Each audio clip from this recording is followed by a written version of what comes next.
Here we go. Turn on a recording. Rick DiClemente with you with starself.com, and welcome to Astrology Unplugged. And we come to you every Thursday night at 8 o'clock. This is about show number 175, something like that, amidst all this terrible news about the black man being murdered and about the continuing of phase one of this terrible virus. Things are going to get a lot worse, folks. A lot worse. Okay? And that doesn't mean they can't get a lot better, because they sure can. And I'm going to show you what's going on, and you are in for a rare treat. I've got a song for you tonight. I decided every episode is going to end with a song, and I'll sing with my microphone turned off. Anyhow, I'm going to show you something that's very, very rare. Okay, air guitar. No, air guitar. I got two real guitars. I don't know how to play them though, but let's see here. All right, we're recording. I'm going to show you something I found. I've been talking about this for a while, and somebody's mic is still on. I got to see who it is. Excuse me, everybody. I think it's a telephone type thing. No, I don't know who it is. Okay, thank you all for being muted. Okay, now, you're going through a very, very rare situation. I'm going to show you exactly why. This is not the chart I want. This is the chart I want. This is a chart of the moment right now. Okay, and do you see how Pluto is at 2444 and going backward? And it's going to square Eris, the new planet, 2419. Okay? Now I'm just going to tell you, I'm going to go way out on the soapbox here. Okay? What's going on now is not because of Pluto's Saturn. And I just watched a 90-minute lecture by the top astrologer in the world, in my opinion, Richard Tarnas, and he assigned all this to Pluto Saturn. What's going on now is not because of the normal planets. It's not. He's an expert. He did all the talk about the Holocaust. He did all the 9/11 talk. He wrote a 30-year book called Cosmos and Psyche, but I'm saying he's wrong. It's not Pluto Saturn. What's happening is Pluto and Saturn are squared Eris. That's unbelievable. And what really gets me, the book that you just held up, Kim, hold that up again. This is a fabulous book written by Richard Tarnas's subordinate, or whatever you call him. I forget the word, but one of the people in his group named Chiron Legrice, he wrote a fabulous book about this new planet, dwarf planet, beyond Pluto called Eris. She's out there. She takes 540 years to go around a circle, whereas Pluto takes half of that. And everything he describes in this book, not only is it brilliant, and he wrote it in 2012, and the planet was discovered in 2006, so he only had 6 years of watching this brand new body that's very tiny, like a comet, but it's that powerful. It's that powerful. Everything that's happening is the nature of Pluto and Eris mixed. And I said today, what's going on? Because these people are pissed off in Minneapolis. And you can tell they're tired of talking. And we know for a fact, come on, Mr. White America, talking ain't going to do any good. That ain't going to change a thing. It ain't going to do it. I'm not asking for violence, but I'm just saying they need to step up something somewhere, and we need to help. But anyhow, here's the thing that's so remarkable. When a new planet comes on board, such as the last one we had, Chiron in 1977, yes, and Chiron brought the planet of the wounded healer. It brought on all these healers, and all this Chiron was in Taurus, but Chiron's traveled opposite Uranus the whole time. Chiron has been opposite Uranus since 1952, all the way to 1989. All of us born from 1952 to 1989 have Chiron opposite Uranus. And that direct translation means unusual, unorthodox methods of healing. And it started in 77. And he was the first astrologer in mythology. I started 2 months later. I started astrology 2 months later in 78. Now, the fact that people are still not taking Eris seriously is just unbelievable. And I'm talking about some really fine astrologers. And if you can't see what's going on now, this is not Pluto Saturn. We're all within an inch going to the store, breathing the wrong air, almost dying, choking to death. Things are very serious, okay? The country's on the verge of collapse, with the dictator at the top lying to us like crazy. Things are very intense. This is not just Pluto and Saturn. They're not strong enough to cause such a huge disruption. But you put them both square to Eris, and you look up what Eris means. Eris is all about, I'm not going to keep quiet anymore. We're going to get fairness. We're not going to shut up. If we got to disrupt, we're going to disrupt. The age of disruption. Have you seen any disruption around you since 2006? It's just so obvious, but it just shows you. What's rare is astrologers are very, very reticent about accepting a new planetary body, because you got to be. 2006, we found 80 new planetoids. 80. A whole belt of them, which is why Pluto got demoted. It was either keep Pluto there and add 80 new planets, or demote Pluto in Ceres. Ceres. C-E-R-E-S. So that's what they chose. But the astronomers don't count. They don't count. The astrologers will count. Okay? If you want to navigate your way to Jupiter, talk to the astronomers. If you want to know what Jupiter's doing as a live entity, you talk to the astrologers. Now, June 17th. Let me show you. We're coming upon it. June 17th. This is going to back up to 2419. 2419, 2419. An exact square. That is a great big deal. And right next door, astrologically speaking, is Jupiter, and right next door, 7 degrees away, is Saturn. And when they were exact in January, when they were exact is when the virus started. Okay? Now, what's happening, what's really making things difficult is Neptune is squaring Trump's moon. And we're being lied to from on top. Just think if you had a Roosevelt there or a Lincoln there telling you the truth, how tough it would still be. But with a liar up there is only worried about himself, I'm not going to get into it. So what's so rare about this is the fact that Eris is on the scene. She's here. She's talked about and suggested as the ruler of Libra, which I don't know what to do yet, because she's got some qualities that match Libra. What do you do with Venus? Because Libra is clearly ruled by Venus. So I think we're in a new age of astrology where some signs are going to have 2 planets ruling them, sub-cycles, whatever. I don't know how to even put it. And I'm still going to maintain what I did in that book, that I think Taurus is ruled by the Earth. And I maintain it. Taurus is ruled by the Earth, and Chiron rules the sign of Virgo. Those are my opinions. So anyhow, I would greatly suggest to you to buy the book that Kim held up. Now, if you don't like mythology, the first half of that book is very heavy-duty mythology. It's excellent. But the second half of that book is all about the planets and what this planet Eris is doing. And she is an ass kicker, and she doesn't care what she has to do. She will bring about fairness no matter what. Okay.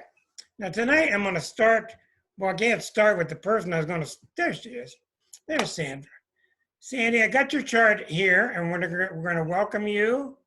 I got you unmuted, and we're going to welcome you. And I told you about every month I get back into astrology. I'm not going to get lost in the world.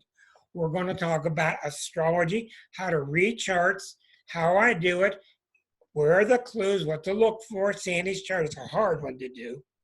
I'm going to let you have it anyway. We're going to dig it because this show is about astrology and astrologers. And if you listen closely, you will learn more about how to indirectly start reading your own chart better and better. So we'll look at Sandy's chart. Yeah, is that better?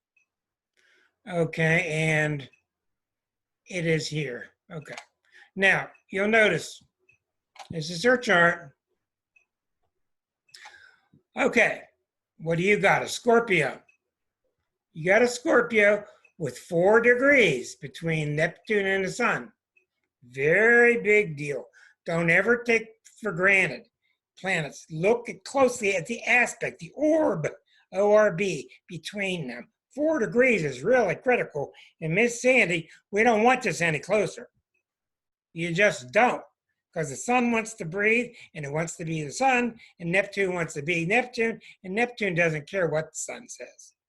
Neptune could be at 3 degrees, it could be 2 and just completely smother that. And believe me, I know people with the Sun Neptune exact, and it ain't no picnic. Let's talk about that. Okay, why is that? Your Sun is in Scorpio. That's my Sun sign. That's what you wear around your neck, Scorpio. The Sun was traveling through the sign of Scorpio. And just so happened, if you drew a line past the Sun, way out, you would have intercepted Neptune. Not exactly, a little bit off. Thank God. Here's why. You're asking questions and I won't be able to answer. I'm sorry, in the chat box.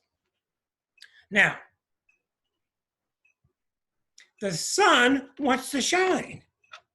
And it wants to shine in a scorpionic way. What the Scorpio is about?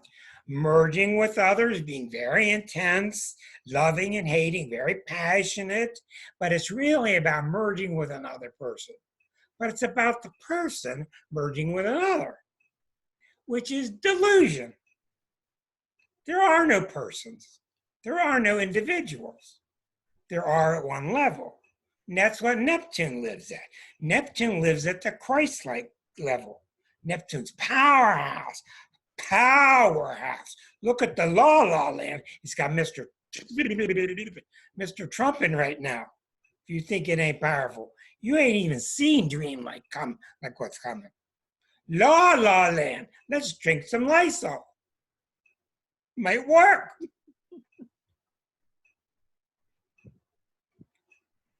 Neptune rules liquids, it rules poisons. So the problem is, the good side of it is that Sandy will never be left alone without Neptune speaking. And Neptune always urges you towards oneness. And the urge of a typical Scorpio is towards merging with another. One-on-one. Couples are everything. Listen to John Prine's music, 4 Planets in Scorpio. All his songs are about relationships. All of them. Yes. Okay. So the problem is that when the Sun wants to be the Sun and shine about me, Neptune doesn't understand it. Neptune puts it down. Neptune tells her, oh, you're being selfish. Don't do that.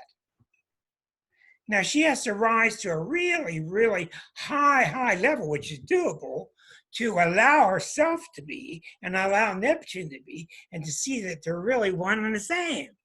But that takes a very intelligent person. And I'll tell you right now, I've known Sandy for at least 10, 15 years, and I don't remember doing a reading for her. At least 20. You did a reading for me way back. Okay, well, the point is you're ready tonight. Yes. And I didn't pick it, and neither did you. Okay. Because the Holy Spirit picks all of it. Okay, so the beauty of it what is really Scorpio about? It's an emotional sign. What are the emotional planets? Venus, the moon, and Neptune. Neptune's about love for everybody. So you can get an absolute powerhouse Scorpio with Sun next to Neptune, or you can get a drunken, lost in the shuffle type of Scorpio, which usually doesn't happen because they're just too damn smart. You very seldom ever see a Scorpio that's self-deluded because they're just too smart. Happens with Pisces, happens with other signs. So I know a woman who's one of the most remarkable people I've ever met. She's an expert reader. Her first name starts with N, doctor. She's an expert writer on the Course in Miracles. It starts with N, and she's got the Sun in Scorpio next to Neptune. And this woman has been through tremendous breakdowns in her life because Neptune will not support the ego. So what do you do with the Sun? Now she has learned, she's got it in perspective. She has surrendered. But it takes a lot. It's a nice little pretty word, but it takes a really long time to surrender to the forces that be, whatever you'll call them. There's no simple balancing act. So it's good that you've got it, and I give it 9 degrees, Sandy. You're within 4 degrees, and your Neptune is very, very strong. And that tells me that you are very Piscean. You are very Neptunian. Now, the difference, what's the difference? We haven't even gotten into the rest of the chart. Right. What's the difference between a Scorpio and a Pisces? First of all, Pisces doesn't get mad. Pisces doesn't hold revenge. Pisces is not obsessed with one-on-one relationships. All a Pisces can see is the ocean is full of water and it's full of dolphins. That's what Pisces can see. We love the dolphins. We're all swimming together. Isn't it wonderful? What was the chapter called in my book? Yeah. Pisces chapter. Isn't he silly? Isn't he silly? Yeah. That's Pisces. They're not critical. They just think you're being silly or else. You're on track or you're being silly. So we see with you this, and now where this comes from is a past life. Maybe not just one, but many. But what this means is you really want to be a self, but you want to be spiritual, but you want to be a self, but you want to go back to God, but you want to be a self, but you want to go back to God, but you want to be a self, but you want to go back to God. And that's exactly how it goes. And I'm being repetitive on purpose because that's how it goes. It's just on and on and on. So the trick is, and this is what's so nice about the fact that the Course in Miracles is becoming so accepted these days, is getting things more in perspective, is yes, you can be yourself. But by being yourself, you are doing God's will. And that's what all us Neptune children of the 70s got wrong. We all got this wrong. We tried hard. Ramdas tried like hell. He just left because he couldn't do it anymore. We got this false image that we're being ourselves, we're being greedy, or being selfish, but it's not true. So here you go, you're not 21 years old anymore. You're getting older and you're getting wiser because you now are learning to blend the Sun with the Neptune. And what I'm telling you now, without even digging in your chart, that's what tonight's reading is about. Tonight's reading is about passing a diploma to Sandy. I'll tell you right now, because she's conquered it. And I'll tell you what, it ain't been simple. It ain't been simple. Because you see, Scorpios can't just turn down and eat and watch TV. They can't do it. They're passionate people. They care. And they can't stand people in their midst that don't care. Get the hell away from it. So she's not been able to turn it off. The heat in the kitchen, boy, that's Scorpio. So let's go back to the chart. So what I'm saying, she was born with the Sun next to Neptune at 4 degrees on purpose. The child waited for that moment to be born. Where exactly? That second. All right, now let's go on in the chart. If I can get my buttons to work. All right, here we go. We have a moon in Pisces. Right. Right. What is she doing with a moon in Pisces? Oh, She really laid it on thick. She doesn't need a moon in Pisces. She already got Neptune by the sun, and it's in the 8th house. The 8th house is the heavy-duty Scorpio house. Mysteries,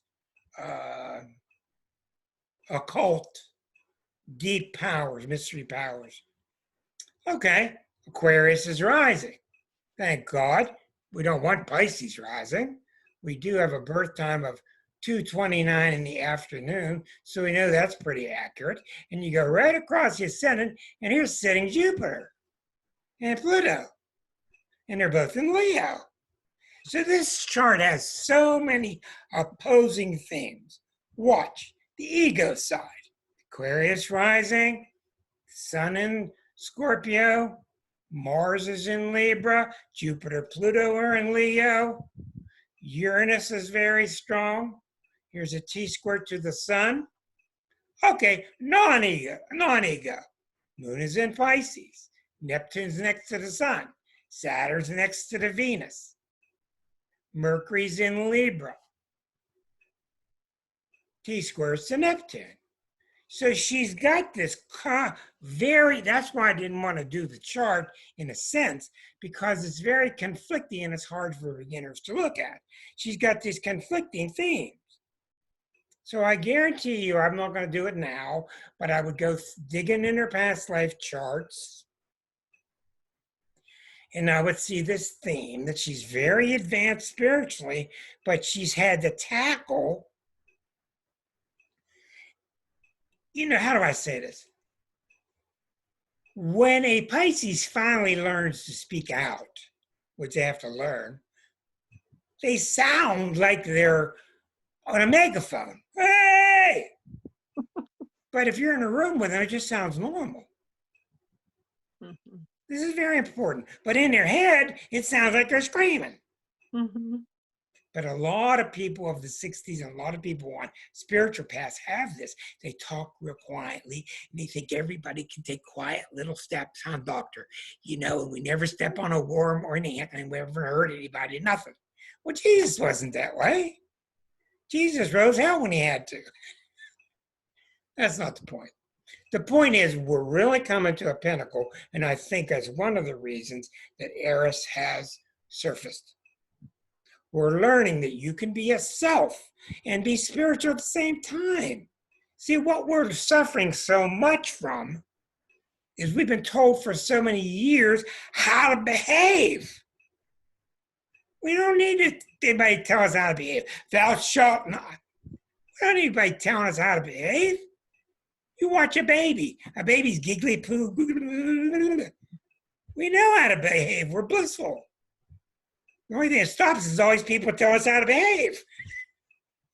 So that's where you go, Sandy. Your past life chart is just full of spiritual development, but you got a really strong message in you, whether it's church, community, parents. You got this strong message that young ladies don't act like that. That's right. It's hard to Tell me how young ladies should act. Go tell Eris. Don't tell me. Try to tell Eris. Because she'll knock your block off. She raises hell. She is the planet of discord. So that's what your chart is about. And I think it's very significant because by reading your chart, everything is so quantum. By reading your chart, we're reading ourselves tonight. Good. I keep trying to tell people that this is the Trump flu. I saw the Trump flu started in China. The Trump mentality is what formed this negativity. It formed this virus. The kind of mindset and hatred that formed a Trump or the ugly American or the ugly Westerner is what has formed this. And it's really, really good because you're starting to see what? You're starting to see beautiful stuff everywhere in America. People are coming of age. People don't want it anymore. People are stepping forward. There's just a lot of really good things happening. Mhm. You know, really a lot of good things happening. So we see in your chart, Sandy.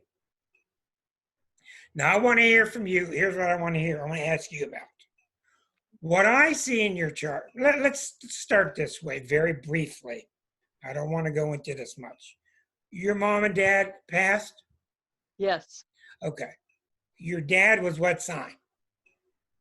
He was a Gemini. Okay. Briefly, between the ages of 5 and 15, when you were with your dad, how did you feel? I loved my dad. I was so Okay. attached to You him. felt good with your dad. That's all I need. When you were, what sign was your mother? Leo. Wait, did you hear the tone of voice? Okay. All right. When you're with your mother, how did you feel? At that age, mm-mm. Okay, I No, want to know how you felt, 5 to 15. I rejected my mother. I did not respect her. All right, I'm going to try this again. It's very common with people. How did you feel? Distant. You notice she takes a while to even think of it? I can't think of an emotion. I mean, I just felt No, distant. it's just very common for people to delay because we've got them blocked out. Yeah, You have to block them out to survive. we became very close It later. doesn't matter. I But want to know 5, what you grew up with. I but 5 told, to 15, no, I don't remember. okay, the fact is you blocked her out. I told you I had a guy in my office one day and I asked him how I felt about his dad. I asked him about fats. I had to ask him 4 times, how did you feel when you were with your dad? And he sat there. This is no joke. He sat there like, That means my mom, my and dad. I understood it. I And loved my dad. I would let him, I let him stay in it. I let him stay. Because he had to experience how blocked out he's got this guy, which we understand. We're not blaming the child. Child's got to do something to survive. And later on, as time went on, he started to reveal, you know, I hated the guy. And he loved him. And he hated him. Common. Okay. Now, what I want to know is, did this theme start with you at an early age? Because it sounds to me like you got one parent that's representing Neptune and one parent that's representing selfish. I was Leo, very, Leo attached to parents can be very tough because they're jealous of you. I was very attached to my father from an infant. And my Was mother, she jealous of your light? yes, yes, You don't yes, need to go further with it. yeah. It's that simple. I wrote it. I had an epiphany. One of the epiphanies writing that book. Leos live in a finite world. Mhm. They think it's finite. There's so much love, so much applause. There's so many Madonna albums that you can make. There's so many baskets you can make. So many home runs A-Rod can hit. It's finite. If you hit one, it's less for me. And it's really wrong. Okay? God bless them. Your mom and dad came in to play those roles. Okay, but what I want to know is you got out of the family and you started moving forward in your life. How did this theme start manifesting about got to be spiritual, but I really want to express myself, but you got to be spiritual, but I want to seeing them as opposites. Yes. So you asked me about that? Yes, how did that manifest in your perception? Oh, definitely. I was religious for Oh a my long, God. yeah, until, well, not fundamentalist religious, but I was very involved with my church until I started getting into well, I was into astrology in high school, but into tarot and then some other spiritual stuff. And I moved to Pittsburgh and I kind of got away from going to church. But my dad was a minister, Oh boy. What religion? Methodist, United. Your dad would, boy, that's powerful. So he's Mr. Neptune. Yeah. So how did you start to come to terms with these two parts of you? Did you see them as competing? Yes. Yes. I was always struggling to be more spiritual. Okay. At the worst of it, when you misused your Neptune at the worst, which was saying that the sun can't be itself, how bad did it get at the worst? Hmm. Uh, where you mean where I strayed away from the No, what I spiritual? mean is where you got to the point where you just believed that you were not allowed to express yourself. Oh, I've felt that forever. I have felt that. When was the turning point? Um, let's say 5 years ago. How long's Eris been here? 15 years. Okay, You 15 are years. feeling the what me planet is Eris. You're feeling Eris. And I'm gonna steer you Okay. sideways for a second. Did you know in India, 6 months ago in India, 5 million women got in a line, held hands. I saw that. 5 million women, and they weren't even spread out. They were just holding hands. Yeah. 350 miles. And they Wow. told the men, this was Eris manifesting. They told the men, we're not kissing your butts anymore. We're not Yeah. doing it. We're Actually, not going to probably, walk behind you. yeah, more like 15. Yeah, it's 17. I bought my own house. Okay. I decided I'm going to do my thing. So you started coming out of it at 15? No, 15 years ago. You're right. Okay. It was actually maybe 18 years ago, somewhere around there where I was Well, started. Eris was 2005. Sounds to me like if you didn't have your dad, things would have been a lot worse. Yeah. Okay, Yeah. all right. All right. Well, anyhow, what you're seeing tonight is a coronation. I'll tell you exactly. You're getting this confirmed. You're getting this confirmed. I told you I do three things with people. One is I send them home, seeing themselves in a different light. Two is I confirm what they've been thinking.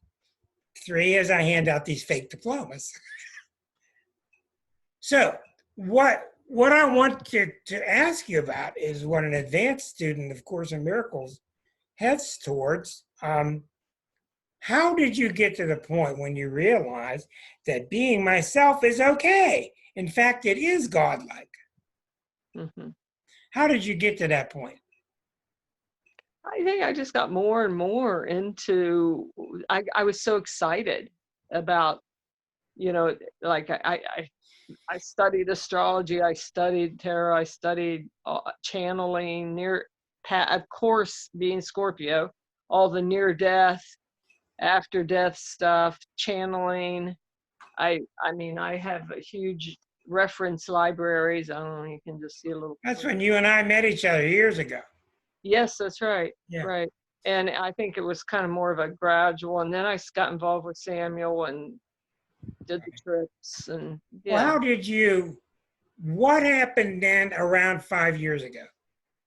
Oh, well, I was just thinking in terms of I had the business and I didn't feel like it was okay to step my textbook business, where I didn't feel like it was okay to start doing readings or start doing teachings or really to speak my Mhm. to to teach what I knew. I knew all this stuff and I really wanted to teach, and I I just kind of one day just was like, it is okay. And you think I was you? I was Eris. Okay? And I'll tell you the same thing she did to me. And it was about 2005.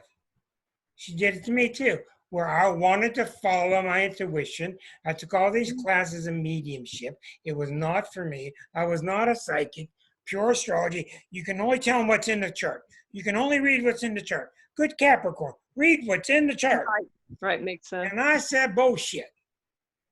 Yeah, And I just started opening up intuitively, just letting out what I felt. And man, my readings got whoo. cool. That's good. Because when you do that, it's not you coming out. Right. That's where we're so mystified. We think it's us we're letting out. And I'm not going to get on a lecture here, but we're letting whatever you want to call it. Got a million names for it. We're letting it through. Hmm. Okay, so let's go back to your chart. Yeah, I started doing the readings, the tarot readings about then. Excellent. And what did you find? It's Oh, flowing through you, the truth. it was easy. Yeah, it Yes. was like really people were really connected, and I started like coming up with stuff that I'm like, I don't know where that's coming from. Exactly. And what is the number one essence of the Course in Miracles?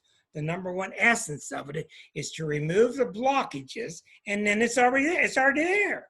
You don't have to go do anything. Just get the blocks out of the way. And whoo, just like you and me, it's coming out. That's why I read for so many people now. It's so fascinating and rewarding because almost everybody I'm reading for, I'm handing out diplomas. They're all going. They're ready. They're moving. This wasn't so 10 years ago. This wasn't 20 years ago. When I was on the radio in 1982, they didn't know what the hell I was talking about. I got on the air, the station blew up. First day. I got on the air, the tower blew up for a week. First time I was on. That's the power of Sun opposite Uranus. And spirit. And spirit, of course. Now, all I'm trying to say is that your spiritual life and the you that I'm looking at, Sandy, they're the same thing. The same thing. Now, let's dig into your chart because we've now got that point across beautifully. And I'm very proud of you, too. Wonderful. Thank you. Now, this is very, very powerful. Why? Because it sits by the angle. Here's the angle. One angle, not much there. The moon is 12 degrees away. This planet sits very close, so she's very Jupiterian because it's very close. So she's very Jovian or Sagittarian. Both planets are in Leo, so she picks up a lot of fire. Do you think fire wants to hear what Neptune has to say? They don't want to hear it. Sun doesn't want to hear it. These planets don't want to hear it. These planets want to speak. This is the house of the counselor. So I guarantee you something happened in this area 5 years ago that really sprung forth because this is where things happen and you start to just express yourself to your clients. Now, you'll notice here Susan A. Susan A. sitting here in the group. She's got Saturn and Venus in Scorpio at the top of the chart, just like Susan A.'s chart. Susan A. is born 1 year younger. Okay, 1 year older. Saturn and Venus. Venus went around. The two people were born. But they're both at the top of the chart, squaring the ascendant. Okay, now without a doubt, with Saturn and Venus sitting up there, I think she disappeared on me. Saturn and Venus sitting at the top of the chart. I see this all the time. It's just so common. I see it to hundreds of these. It's the behave aspect. You better behave. Don't say anything wrong. You better behave. And that Saturn and Venus is pretty close, not too close. Try being a minister's daughter. You better behave. Exactly. It's in the ninth house of philosophy. Everybody's looking at you. Yeah, everything you say, where's your permission slip to say that? Susan's laughing because she's got it too. Okay, so I did a triple take because when I called her chart up, I said, that's Susan A's chart. It's not her. And I looked and I said, well, she's a Scorpio. And Susan, of course, Sagittarian. Okay, what that Saturn-Venus does, and I see it so much, it's unbelievable. The opposition or the square. I think the reason I see it so much is because I think these people, you will learn so much by reading Mr. Arroyo. The books will tell you this person has little ability to socialize. Saturn's scorching the Venus.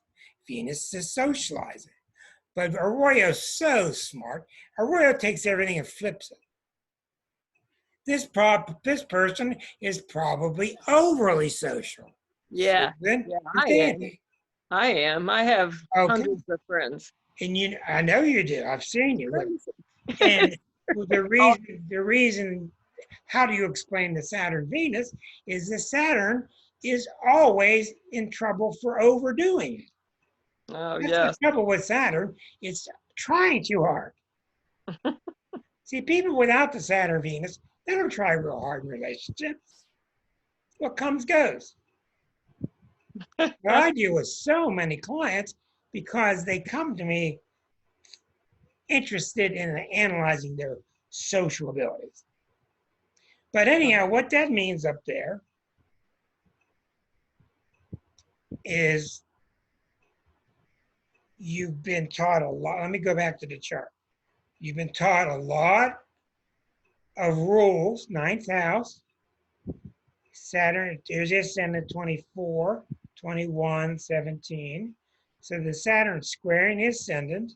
You've been taught that you have to act X, Y, Z when you're with somebody. These Leo planets don't care. They don't want to analyze how they're acting. They just want to go, whoa, isn't this exciting? Right? The Scorpio's passionate. The Sun, Neptune in the 8th house with Mercury in the 8th house. So you're a very deep, deep woman. You have very deep connections with people. Yeah. So as you have had to realize that the spiritual side is the same as the self side, so you have had to apply it to the Saturn also. So realizing everybody in your chart, where your Saturn is usually a problem. What house it's in especially is because you're overdoing it. You're overworking that area. Saturn in the 1st house. You're worrying too much about how you project into the world. Saturn in the 2nd house. You're worried too much about your self-worth. You're feeling slammed by what anybody says, and your self-worth is vulnerable. Could be hang-ups about money. Saturn in the 3rd house, the mind. You're taking the mind too seriously. The thinking is just too rigid. It's trying too hard. Saturn in the 4th, or Saturn in Cancer. You're trying too hard emotionally. You're trying too hard to get what you need emotionally instead of, the answer is always just letting it be, letting it flow. Not being irresponsible, but letting it be. Saturn in the 5th. You're trying too hard to express yourself. You know, it's like somebody that gets in your face and takes up that 1 inch of energy, that 1 inch of space that they came too far. You want to back them up an inch. They're just expressing themselves. They're trying to be so careful that you got their meaning. Well, if you'd back up, I might. Right? Saturn in the 6th. Oh my God. If I just do a more perfect job at my job, I would be more accepted. You know, Virgo, Virgo, Virgo. Saturn in the 7th. I've seen this many, many times. These people are perfect emissaries. They just know, they're the tour guide. They know exactly what to say because they just put so much effort in relating to somebody. Heavy duty. Saturn in the 8th can be really complex. This is an astrology class, so I decided to take a tour on what Saturn means in the different houses. And I'm going to get all of you because I'm going through all 12. Saturn in the 8th can be very heavy duty because you can, let's put it this way. One manifestation is my husband died, and I'm not going to have another relationship ever. 40 years ago, never. Because the problem with Scorpios is over-dedicated. Who's giving you check marks if you wait 40 years between relationships? Who? And I've seen it. Well, I loved it so much that I just can't hear it. Well, of course you loved it. You can still go on, go forward. But Saturn in the 8th is very tough because it's all about so dedicated to somebody. And it can be really heavy duty. I'm scaring the doctor, so I better calm down. Saturn in the 9th house, that's where I got it. Saturn in the 9th isn't too bad, but it can make you argue too much about philosophies or to make sure you got a philosophical basis to everything you say and do. Saturn in the 10th can be nice because it says home. the 10th house. Saturn in the 10th is somebody who can be just really, really good at their work, especially management, very dependable, heads on straight. If it's too strong, then they become too rigid and, following everything by the book. Saturn in the 11th. Well, that's a little bit hard to experience, hard to express. Saturn in the 11th, people take their friendships really, really, really seriously. And they live and die as if they lose a friend, it kills them. Also being the house, very underrated house, the house of hopes and wishes, with Saturn in the 11th. You may be trying too hard to manifest your hopes and wishes. These are the people that read The Secret 50 times, That's what is going on here. Saturn in the 12th is very hard to explain. Very difficult. And it usually means that the past life's just having too much impact on you. That you need to let it go and get on with this life. And it's kind of like having the past reach out and tie a rope around your ankles. Now, did you notice here? This is a bucket pattern. See this bucket? Here's the moon. You got the sun next to Neptune. You got the moon by itself. When you got the moon by itself, she's very lunar. I sometimes want to say Cancerian, which is true, but she's very lunar. In other words, Miss Sandy is a very emotionally tender woman. She's very sensitive. I don't care if Saturn's next to Venus. I don't care if Mars is next to Mercury. She's got the moon very strong in this chart. And look at this. This is extremely powerful. The sun is trine to the moon. Very, very powerful. And what that means, the sun is in Scorpio at about 3 degrees. The moon is about 5. What that means is emotion and emotion. She's self-contained emotionally. Yeah. Slap her, move her to the side, push her back. She's going to bounce right back. She's going to bounce right back. Hurt her feelings? Boing. She's going to bounce right back. Well, believe me, a moon and Pisces person doesn't bounce right back. And a sun Neptune person doesn't bounce right back. They need to go away and cry to themselves for a couple weeks. But not her, because of the sun moon trine. And I've seen this in action. Let's talk about those trines for a second. This is this astrology class. By the way, you folks who would like to tune in, join us live.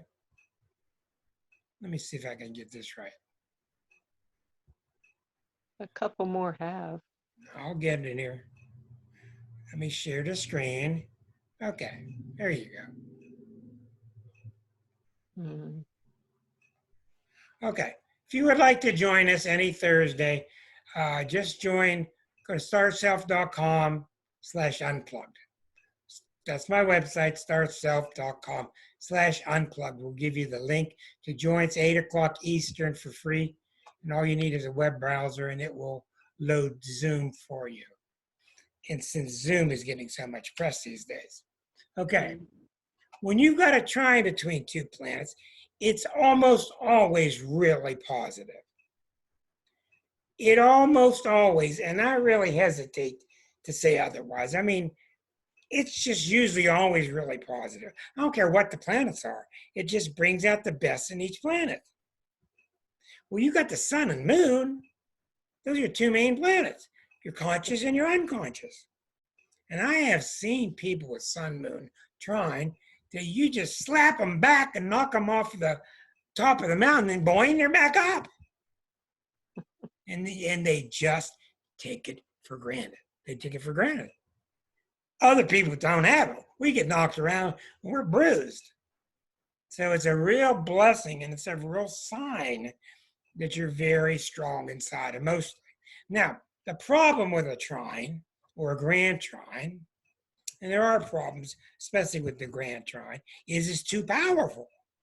Mm-hmm. There are times in your life, Sandy, when you would have benefited by getting someone's opinion about your feelings. Mm-hmm. Instead of keeping it all aside, doing it all your work yourself. Sometimes it just becomes too self-contained. Okay? But it's somebody very strong. In general, in your chart, you're really in good shape because you have mastered some very difficult competing energies. And you have really mastered them through all this work you've done. Yeah. So that sun, moon, and that moon is also trine to Neptune.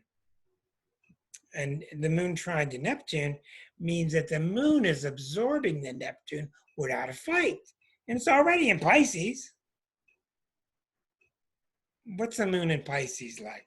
My chart's very similar to yours. The moon in Pisces is very big, inclusive of everybody.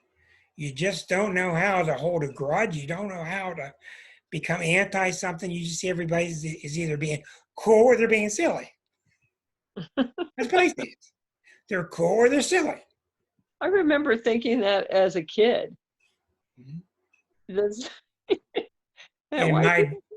Why do people think bad things about people? You know what? And you got all that Scorpio in the 8th house. You ask other Scorpios in the 8th house. They'll tell you why. Because they love stuff or hate it. Linda's raising her hand. Stabby. What did you have to say, Linda? Well, Scorpio in the 8th house, stabby. Oh, yeah. And let me tell you about that since we're diverting to that subject is very important. The reason Scorpios have this reputation for revenge, cut your throat, is a couple reasons. One, they're built so much to never betray somebody that when somebody appears to betray them, that's it. That's it. You even hear him say, "You crossed that line." Yep. That was it. You crossed that line. You didn't see that line. That line, you crossed it. I've done that. Yeah. Well, it's a Scorpio. Your Pisces is so strong, and your Leo stuff. Leo is very magnanimous, forgiving, full of light. So your chart is very victorious over the negative possibilities of Scorpio. So that Sun Neptune, you're absorbing so much of the power of Neptune into the moon, and there's no resistance there like it is when Neptune and Sun are conjunct. Because the Sun is saying, just leave the stage for 1 minute. Let me sing for a minute. Neptune says, And the Sun says, I want to sing a song. And Neptune said, nope, can't trust you. No. You'll sing me. Can't do that. Okay, so that's how that goes. Huh. So yes, you can actually do a chart for more than an hour. There's 8. Okay. All right. I got to go back and fix this microphone here. Where was I? Okay, back to this chart. Now, the Mars-Mercury is 6 degrees away. And I like this, and here's the reason why. Mercury is weak in Libra, okay? It's strong, you would think, because Libra is an air sign, and Mercury is air itself. It's good in the sense that she can think a lot, she can read a lot, she can balance things, she can survey things. That's what the Libra scales are about. The Libra scales aren't about harmony. The Libra scales are about comparing. So she has a great ability to do that. But the problem with Mercury and Libra is that you tend to give in too soon. Oh, I see your point. You're probably right. Oh, I see your point. Okay, that's the problem with Libra energy itself. But you got Mars next to it.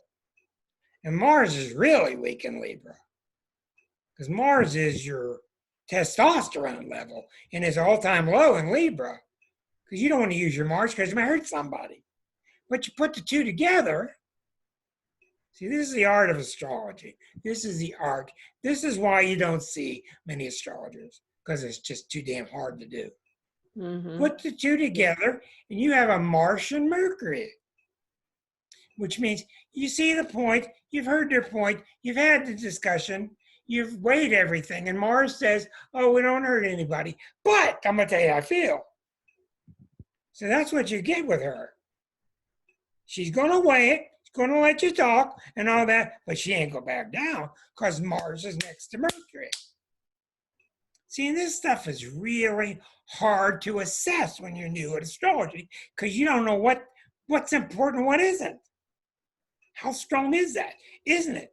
It's only after you read a lot of charts that you get a feeling for it. It's hard. Well, I would like to offer you the opportunity, since you've been looking at your chart for many years, if you have any questions about your chart, I would like to try to help you answer them. Oh, I wish I had known. I would have thought of something ahead of time. Well, just stare at your chart. This is an indication, this Sun Neptune by solar arc, this is an indication that around the years when you are 4.5 years old, because there's 4.5 degrees between the Sun and Neptune, solar arc, it's a technique. Everything moves forward 1 degree per year of life. This is an indication that when you were about 4.5, you came close to drowning. Huh. Do you recall something like that? No. I'll bet you when you start digging, you'll find it. Most people, they will. And what the drowning is about, thank God you didn't. Some people do. But what the drowning is about is the reintroduction of spirit into your life. It's kind of like your past life was so spiritual and so heavy that it stays back to give you 4 years to develop your life. And then it comes on, it floods you. And at age 4.5, I don't care what you think, at age 4.5 is when you resumed your spiritual path. Wow. Interesting. That's how that works. And look here, at age 5, on age 4, at the same time, your Venus ran into Saturn. Now, isn't that neat? You had this spiritual awakening at the same time that you started getting compressed spiritually. This is how you act around people. And probably fire and brimstone, too, if it's a biblical church. So you probably got them both at the same time. Isn't that curious? It wasn't that kind of church. Thank goodness. Yeah. Well, look at this. Look at Mars, 6 degrees, almost exactly. Your 6th birthday. Mars hits Mercury. I would imagine you had a very significant experience with a young boy. I did. Yeah. And he came on too strong, didn't he? I know. I remember I had a boyfriend, 1st grade. Oh my God. Oh yeah. I walked into class and I looked at this little boy and I'm like, ooh, I like him. Ooh. I like him. And he was my boyfriend for like 3 years till we moved. There you go. Now here's a real question. This question's for the almanac. What the hell is with you women? What is it with you women that the only word you ever use about any man is the word cute? Well, I was Jesus God, don't you hear like Mark? 5 or 6, you know? I mean, Save me, Mark. That's all. I mean, you hear this word cute when they're 90 years old, when they're 12 years old, when they're 14. It could be Sean Connery. He's cute. It just rules everything. Okay, Mark, I gotta put you on the He'd be spot cool. here. I looked him up out of Somebody curiosity. calls you cute, Mark. What do you think? What do you say? At my age, not much, Rick. I just wanted to put him on the spot. Now, I argue with my girlfriend a lot about this because guys kind of want to hear they're handsome, not Right. cute. It makes you feel like a little doll in the back window of a car. I'm sorry, Mark. I had to pick on you. Let me go back to the chart. Okay, we're back at age 6. So keep going. Okay, I'm not going to do any more solar arcs. Okay, I want to point out to you, this is extremely significant. This moon is a powerhouse. You're very motherly. You're very Cancerian. You're very supportive. And this came into being when the ascendant hit here. It really came into focus. This is about 24, 6, around age 11. Around age 11, they gave you a rabbit to take care of, a dog to take care of, whatever it was. But your mothering instincts really came out strong at age 11, especially you got a Leo mom that's not really giving you the goodies. Mm-hmm. So what happened at age 11? Yeah, I was trying to think, where were we living then? I was probably taking care of my sister. Okay, but the mother thing came out of you. Yeah. Okay, now I told you guys that That's very true for me now, though. Let's, well, yeah, it's very strong. I told you guys that from 1952, she's born in 55, Chiron was opposite Uranus. If they stayed traveling opposite each other for 37 years, this just so happens. So from 1952 to 1989, here you got these two staying opposite. Now look how close they are, 0 and 2, okay? 2 degrees is very strong. What's the meaning of this? Alternative healings. Almost, I know Colleen is listening. Colleen has this very, very powerful in her chart. And look at this. Sandy, this is the basis of your T-square. See the opposition? So what this is saying is, this is 12th house. These are healing capacities that you brought forward into this lifetime from past lifetimes, and it all goes up into this 8th house. Now, this is intriguing because you got to look closely because Saturn's there now. Saturn is where now? 2 degrees right here. Saturn is at 2. Sun is at 2. Uranus is at 2. Saturn's here too now. It's gone around once, gone around twice. It's right here, 2 degrees. Squaring the sun, opposite Uranus exactly. So let's talk about that because that's what's going on now. And that's why this chart is being exposed. Okay. When you've got the Chiron opposite Uranus, like we all do, and you have these instincts and these healing capacities, these healing abilities. Saturn is there now. Let's talk about this at several levels. Saturn is there, and I'm the Capricorn. I'm the voice of Saturn at this moment to you. What does Saturn say to a chart with Jupiter, Pluto over here? What does he say to this passionate Scorpio with all this sun, all this power here? He says, calm down. oh, That's what Saturn says. Saturn says, calm down, not because you're doing wrong. That's the old school. Calm down so you can get a better grip on this whole thing. Because you see, your Jupiter, Pluto can really get jumpy. Whenever you got Jupiter, it's like putting a little pillowcase across your puppy, and the puppy just wants to just keep jumping, you know? You're not going to hold it down. And Saturn, while it's there, it's your Saturn. It's where you're choosing Saturn to be now. And Saturn's saying, in this whole envelope, in this whole sense of my healing abilities, I need, and we could talk with Sarah here, because Sarah is very experienced in healing and schooling at the same time, etc. There's sometimes you just got to insert more discipline into your healing. Sometimes you do. You don't want to kill it, but you need to insert some discipline. And let me go back and show you. That's what's happening now. Because right now, as we speak, Saturn is here. In the past couple months, Saturn has been all over your Chiron. So the past couple months, see, when you have a 0-degree planet, that's like sitting by the doorway. And the door opens, wow. As soon as the door opens, it's in the ear. So Saturn has really been kicking this Chiron heavily in the past couple of months, and it's in the 12th house. So let's start putting all this together. I'll get to this later. What's Saturn doing here? Saturn is saying, well, you're really serious about healing people. Mm-hmm. Show me. That's what it's been saying to you the past couple of months. It's kind of been challenging you, saying, you are? Well, then show me. Now tell me how it's been experienced in your mind. The last couple months, I would say I am into alternative healing. That kind of became my thing.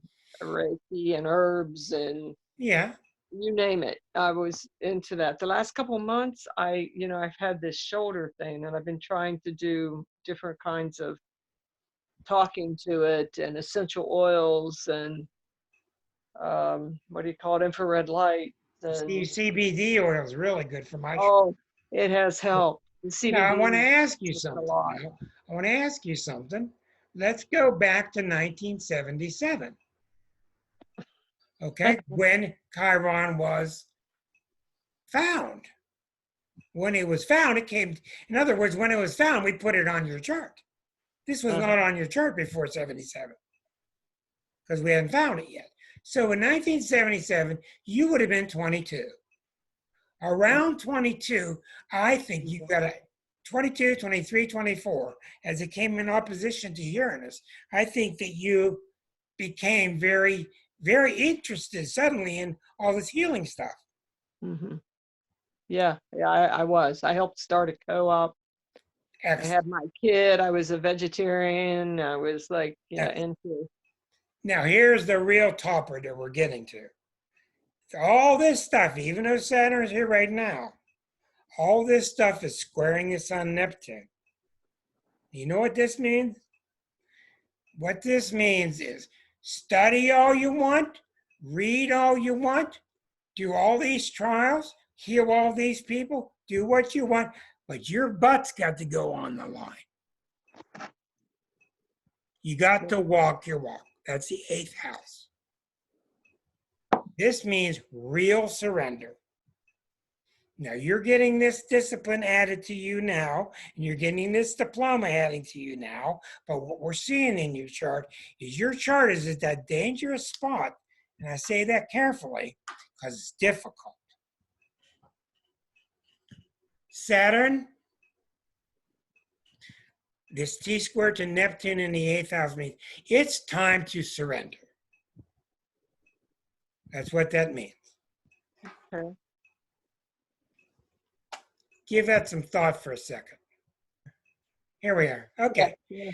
Well, this is very difficult. Let me explain this to you. When I talk to people, the 12 signs of the zodiac, all 12, about life direction, 11 of them will say, I'm not sure. The Aries will say, I know where I'm going. The other 10 will say, I'm not sure. And I go, yeah, you do.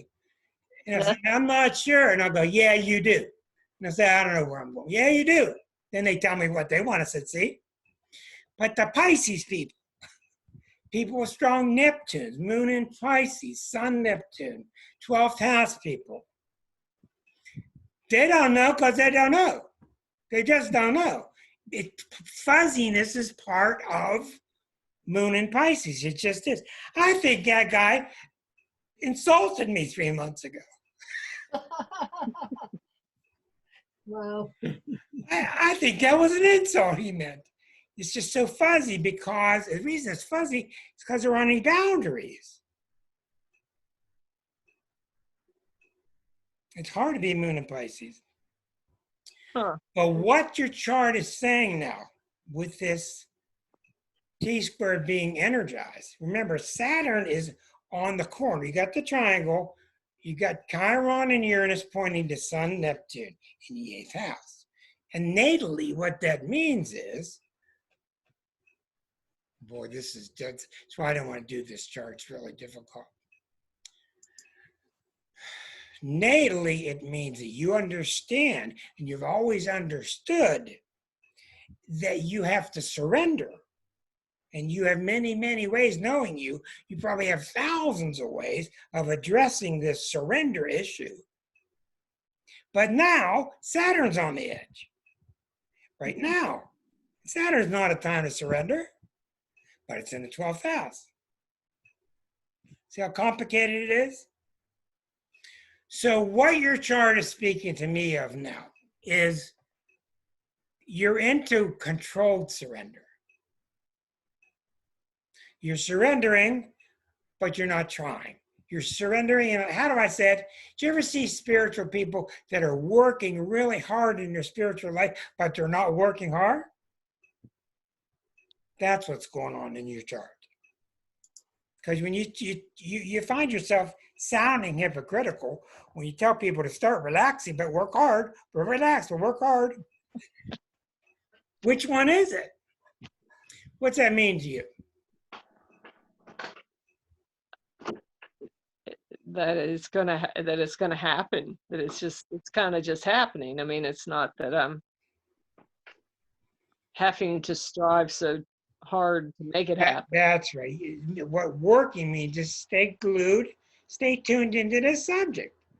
Your channel has all these interesting programs. Stay into it, yes. True. But it's going to just happen. That's the beautiful advantage of the Neptune, the Pisces planets, the wisdom of just letting it happen.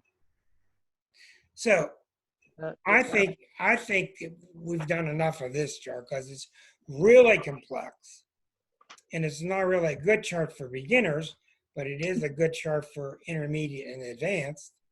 And it's put me through my motions. Any questions on this chart tonight? Or any questions about anything? And you didn't even get to the rising sign in Aquarius, really. Well, That's not. I'm one that thinks that rising signs are not as important as some people make it. I could bring the Aquarius in, but I don't bring it in on purpose because you're already so big. Aquarius makes you the biggest mind possible.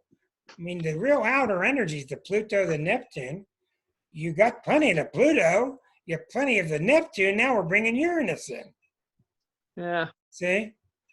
And I don't think the Aquarius is a real big deal with you because you're already so universal. Aquarius rising is really valuable to somebody who's more the early part of the zodiac, who tends to not be so universal. So the Aquarius is very good and it's very positive and a lover of humanity. But what's really happening in your chart is you're really graduating. You're graduating. And what that means is you're really getting confirmed what you just said.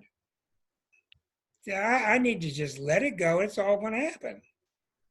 And what's happening now, I talk with Liza so much about this, is spiritual people, everybody else too, spiritual people are going through hell of a time with all this virus stuff and this country blowing itself up. We've been writing 15 years about this.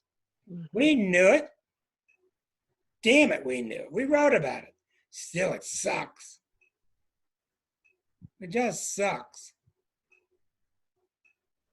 It's like It's kind of like you're watching from a more observant. You're more like a distant place than at least it feels like that to me. Like, you know this is coming. You knew this was. Yeah, I know, but it isn't easy, and a lot of people are coming to me because they want to. When's it going to end? Oh, it ain't going to end. It ain't going to end. You know, I've been watching this American Indian show, Bark Skin, brand new. And what we did to these native tribes is just, we Americans, we just simply want to push everything under the carpet. We don't want any repercussions. Everything under the carpet. And karma's caught up to us. And I'm not a big believer karma comes back to hurt you because you hurt others. But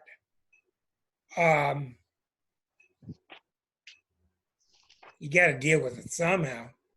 And I think on a whole lot of us are really doing well. You know, somebody asked me today, well, what are you doing? I don't know what else I can do. I get on the corner and scream, but my most effective ways are write books, write articles to do the show. Best I can do. Did you have a point, Erica? I was just thinking about a book I read recently written by someone of Native American background. They were talking about history that I had never heard of before. I mean, I knew that, you know, that Native American people were,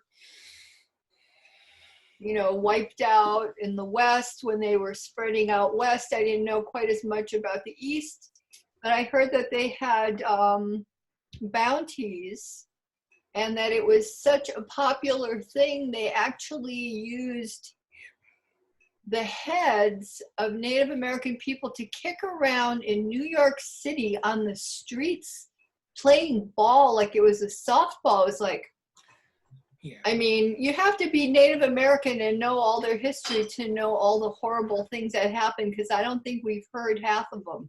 Oh, I know, and to the blacks too, and it's coming to rise.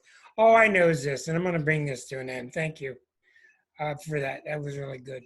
All I know is this. It really sucks. It sucks. And we're a bunch of good people, and I'm sure we all know a bunch of really, really, really good people. And we just got to keep our heads up, and we got to just keep following our spiritual leadership, whatever form it takes, because we all got so much richness there. And just keep meeting and stay strong. And I will repeat before I forget about the show. Greg Keene, the Reverend Greg Keene from Lilydale, will be joining us via Zoom for his every 6-month visit. He'll be here June 11th. So mark your calendar if you would like to get a mini reading from him. He's really excellent. And I don't know what else to say, so I'm going to leave you with a song by a man I used to follow a long time ago named Jesse Winchester. He has passed away. This week for me has just been a terrible week of still mourning John Prine. Unbelievable, the people that are still mourning Mr. John Prine. And I'm mourning Mr. Jesse Winchester too.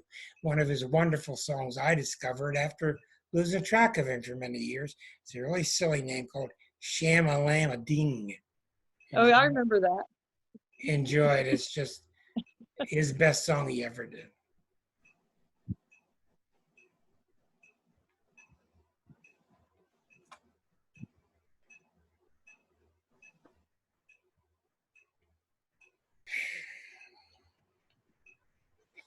Be the love that you are. Thank you so much.